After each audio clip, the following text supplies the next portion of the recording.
Someone recently posted about Lenny Kravitz being a Nepo baby, and a lot of people have a lot of emotions about it, but my one question is this. Do y'all realize that nepotism is a word that has a definition? Basically, someone on Twitter posted a picture of Lenny Kravitz on a flight with his mom, Roxy Roker, on the way to tape the first season of The Jeffersons. Someone on Twitter reposted it and was like, this is how I find out Lenny Kravitz is 1, a Nepo baby, and 2, a reverse biracial. I personally thought it was funny, but obviously there's a lot of people in the comments picking the tweet apart. I'm not here to address the second part of the tweet because honestly, I'm not a biracial. That is not my fight to fight. I'm gonna let y'all handle that. But there are a lot of people in the comments of this tweet really upset that she called Lenny Kravitz a Nepo baby. A lot of people in the comments like, oh, but Lenny Kravitz has talent. Oh, but Lenny Kravitz knows how to play all these instruments. Yes, and Lenny Kravitz is still a Nepo baby. It's just a situation where two things can be true. Lenny Kravitz is incredibly talented, but also his mother was famous. She played Helen Willis on The Jeffersons for 10 years, and you could honestly make the argument that that had nothing to do with Lenny Kravitz being famous, but I don't think you have a particularly strong argument. The real fact of the matter is that we see a lot of Nepo babies in the media today, and these Nepo babies, no shade, just like don't have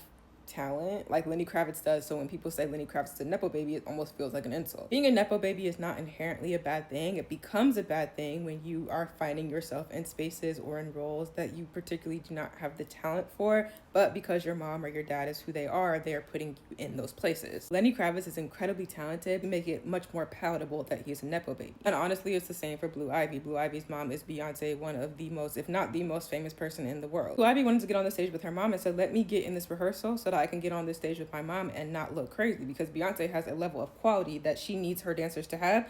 Blue Ivy is no exception. That's all I wanted to say. Nepo baby has become a term that inherently sounds bad, but it is rooted in the word nepotism, which does have a definition, and it's not inherently bad.